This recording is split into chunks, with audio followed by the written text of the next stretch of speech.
Muy buenas tardes, mis hermosas líderes. Espero que se encuentren muy bien.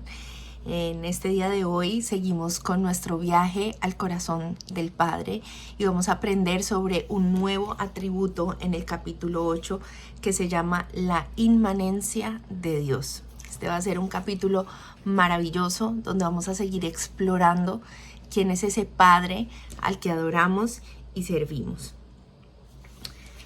Para entender qué significa la inmanencia de Dios, hemos hablado y tiene mucho que ver el último capítulo de la omnipresencia de Dios, donde decíamos que su presencia está en todas partes y no podemos huir o escapar del Señor.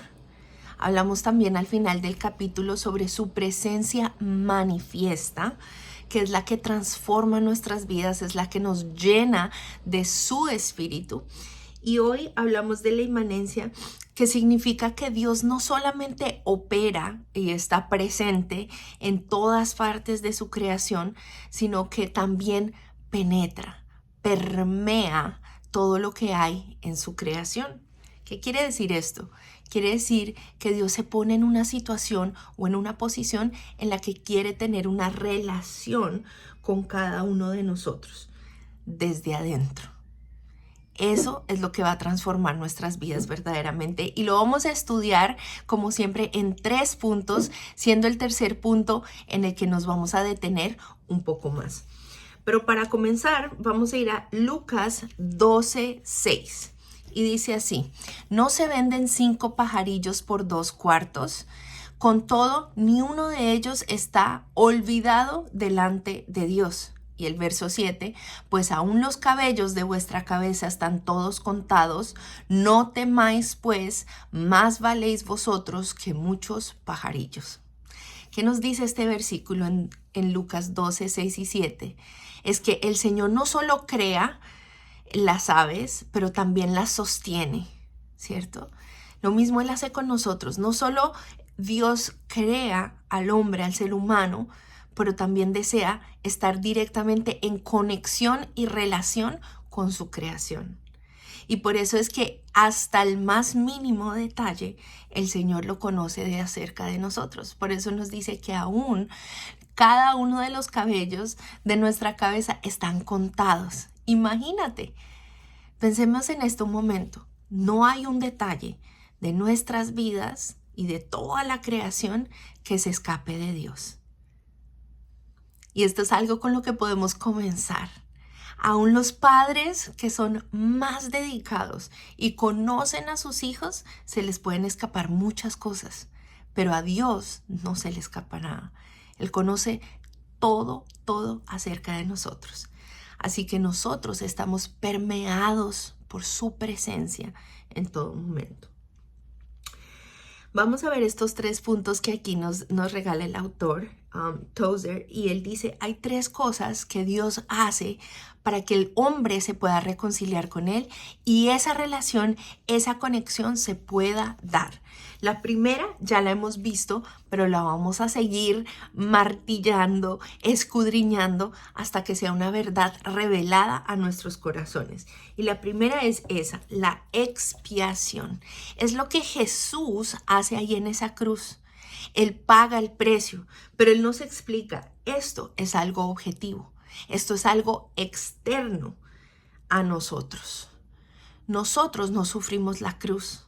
Sabemos acerca de la cruz, entendemos la historia, conocemos lo que nos dice la palabra, pero en realidad ese suceso, eso que ocurrió, fue externo a nosotros. Nos puede impactar si nosotros así lo decidimos.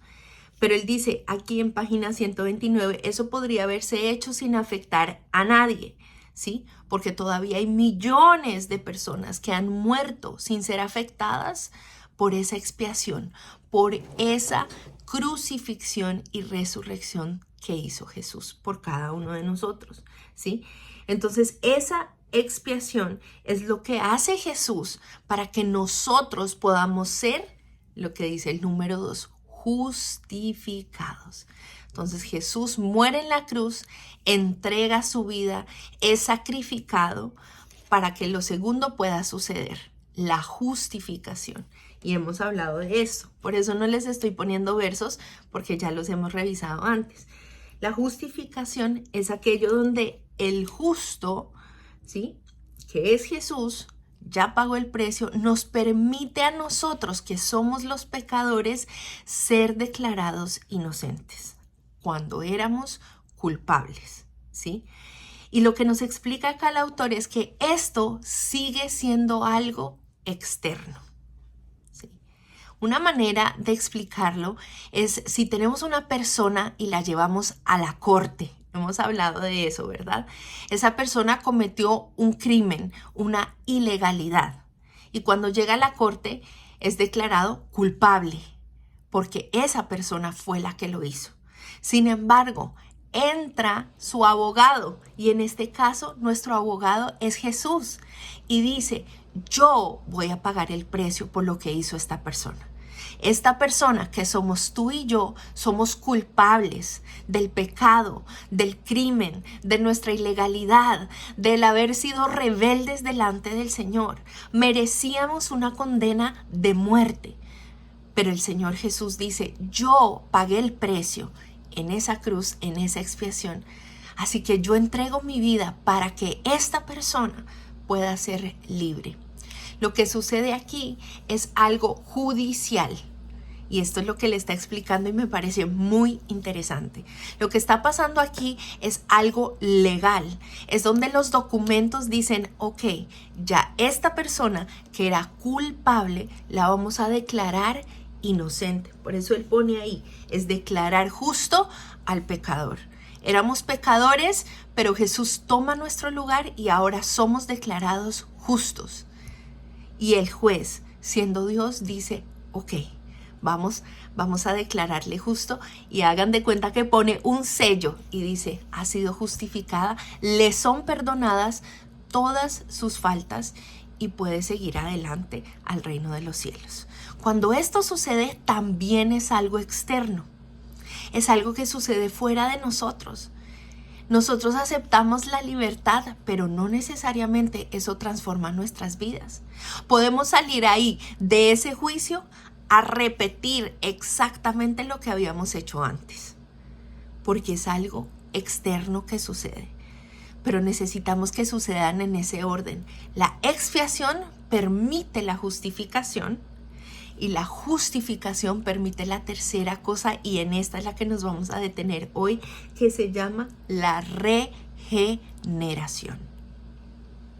La regeneración es esa tercera cosa que sucede para que nosotros nos podamos ahora relacionar con Dios.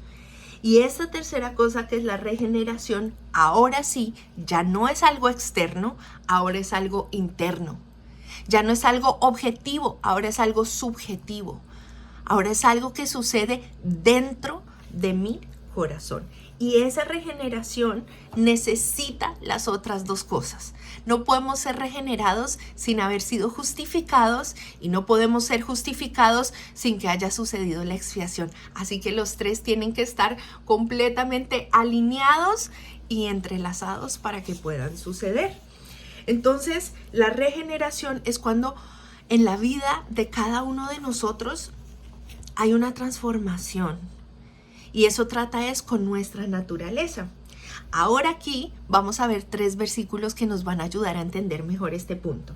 Primero vamos a ir a 2 de Pedro 1:4. 2 de Pedro 1:4 dice así: y debido a su gloria y excelencia nos ha dado grandes y preciosas promesas. Estas promesas hacen posible que ustedes participen de la naturaleza divina y escapen de la corrupción del mundo causada por los deseos humanos. Esto es Nueva Traducción Viviente. Entonces, ¿qué está queriendo decir aquí? Que nosotros, cuando somos parte del mundo, tenemos esa naturaleza pecaminosa. Pensemos en esto. Cuando vemos niños pequeños, ¿alguien les tuvo que enseñar a pecar? No. Tú y yo no necesitamos a nadie que nos enseñe a pecar. Es parte de nosotros. Nacimos con esa naturaleza caída. Por eso es que nuestra carne, nuestros deseos son pecaminosos, nos jalan hacia allá porque es parte de este mundo. Y acá nos está diciendo que por esas preciosas promesas, por esa gloria y excelencia de Dios, es que se hace posible que nosotros podamos participar de la naturaleza divina. Entonces, ¿recuerdan? En el capítulo anterior veíamos que había una separación de Dios y del hombre, porque no tenían absolutamente nada en común.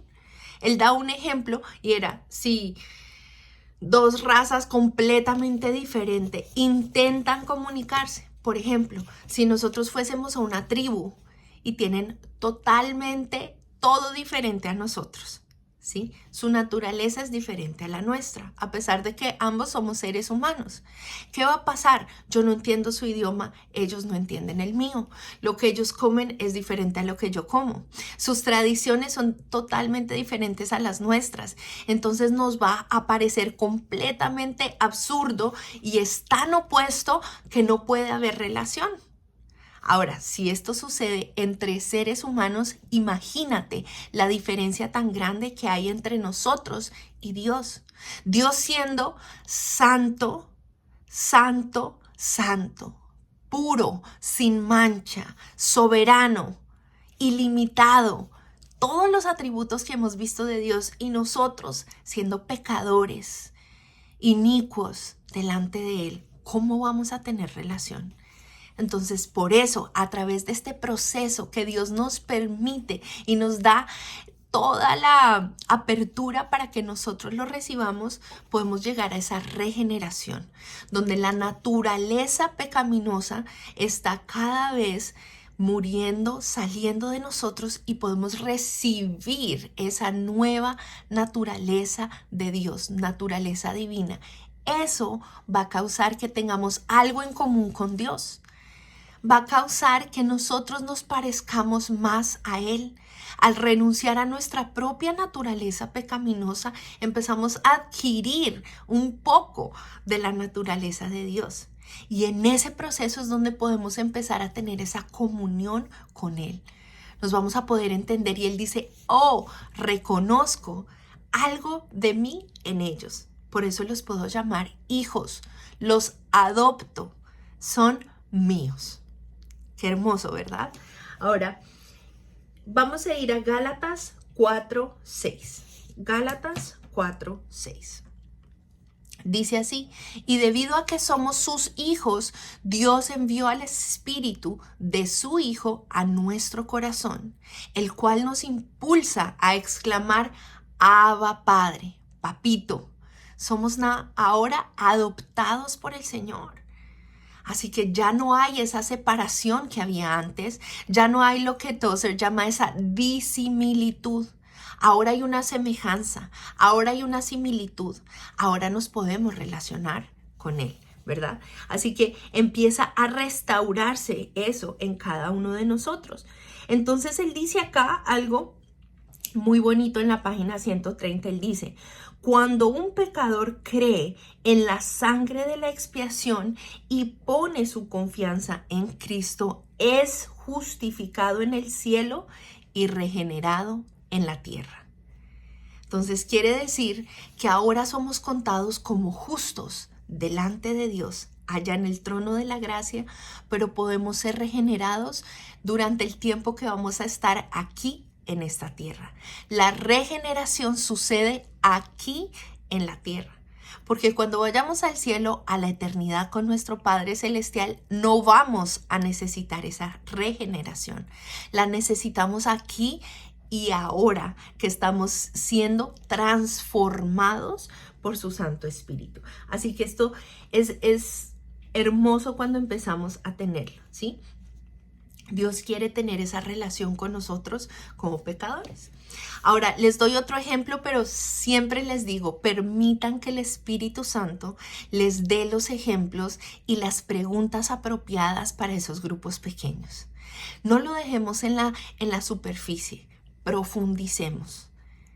Lo primero es que debemos saber, entiendo yo lo que Jesús hizo, el precio que Él pagó, aunque es algo externo, necesito entenderlo. Y Él decía, hay muchos cristianos hoy en día que son simplemente teología, ¿sí? Sin embargo, es importante tener la teología primero que esté muy clara, porque esa es la base de nuestra fe. Pero Él dice, el error es que no se puede quedar solo en teología. Cuando yo solamente tengo un entendimiento en mi intelecto sobre Dios, no voy a poder experimentar la regeneración que Él quiere hacer en mí. Necesito que sea una combinación del entendimiento sobre la teología, pero también la obra de su Santo Espíritu en mí. Por eso Él nos dice, porque somos sus hijos, Él envió el Espíritu de su Hijo a nuestro corazón. No puede ser algo que se queda solo en la parte mental, sino que tiene que bajar a mi corazón, y es de allí donde puedo exclamar, Abba Padre, Papito. Esa relación con el Señor se empieza a transformar y a profundizar. Así que vamos a preguntarles a las mujeres, ¿entendido lo que hizo Jesús? Soy justificada. ¿Tú sabes qué es justificación? ¿De qué te ha justificado? ¿Cuál es ese pecado que el Señor quitó y borró de ti? Cuando yo entiendo lo que el Señor limpió, lo que Él me justificó, lo que yo verdaderamente merecía y Él no me dio, es ahí donde puedo empezar a entender lo que el Señor está haciendo en mí. Esa naturaleza se empieza a transformar. Ahora yo les digo este ejemplo. Cuando una persona está siendo esclava de una adicción, ¿qué tiene que ir? Muchas veces les internan en esos programas para que se limpien y para que haya una regeneración. Muchas veces son los familiares los que en su amor quieren forzar a que esta persona vaya y sea limpia de toda esa inmundicia. Pero muchas veces cuando esa persona sale de ese centro de rehabilitación, vuelve a lo mismo y cae otra vez.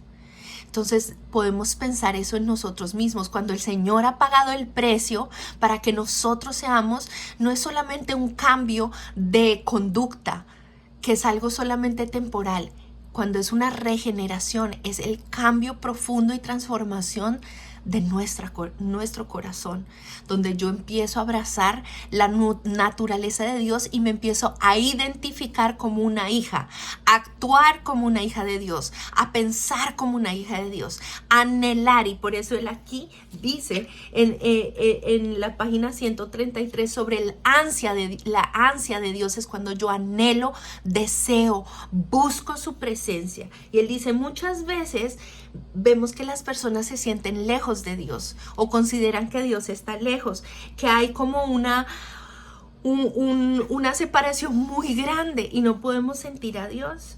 Él dice que nosotros podemos ver esa ansia a veces cuando cantamos al Señor con himnos o cuando oramos, Señor, ven, Señor, manifiéstate, muéstrate, acércate. Eso muestra que nosotros sentimos que Dios está lejos, que Dios está apartado. Pero la realidad es que en la palabra vamos a ver el último verso en Hechos 17, 27 y 28. Y dice, esto lo hizo Dios para que todos lo busquen y aunque sea a tientas, lo encuentren. En verdad, Él no está lejos de ninguno de nosotros, puesto que en Él vivimos, nos movemos y existimos. Como algunos de sus propios poetas han dicho, de Él somos descendientes. Así que la palabra nos está diciendo en Hechos 17 que el Señor no está lejos de nosotras, que cuando lo percibimos lejos es parte de nuestra naturaleza pecaminosa que nos aleja de Él. Entre más yo empiezo a entender y a buscar de Dios, me doy cuenta que Él está ahí y siempre ha estado ahí, deseoso de abrazarnos. ¿Recuerdan cómo hablábamos de ese hijo pródigo que vuelve? El padre siempre estuvo ahí, con brazos abiertos. Nunca se movió, nunca se fue, nunca cambió su corazón. El Señor está deseoso de tener una relación estrecha con cada una de nosotras. Así que cuando oremos, tengamos entendimiento, Dios ya está aquí, Dios está aquí ahora. No hay ningún lugar en el que el Señor no esté presente. Y cuando tú y yo oremos, le podemos decir, Señor, ayúdame a que yo pueda entender, percibir, experimentar, sumergirme en esas aguas, como Tozer decía al comienzo, que yo sea ese balde sumergido sobre ese océano, que sea completamente saturada por su presencia y que esa inmanencia de Dios se haga evidente en mi vida, esa conexión, que Él permee todo, mi mente, mi alma, mi corazón, mis emociones, mi cuerpo, que Él penetra hasta lo más profundo de mi interior para que esa relación se haga cada vez más y más estrecha. Hasta ahí vamos a dejar la parte número 1 y estamos con expectativas de todo lo que el Señor va a seguir hablando en esta semana, mis amadas. Así que les mando un fuerte abrazo, que el Señor las bendiga y que tengan unos grupos pequeños maravillosos. Bendiciones.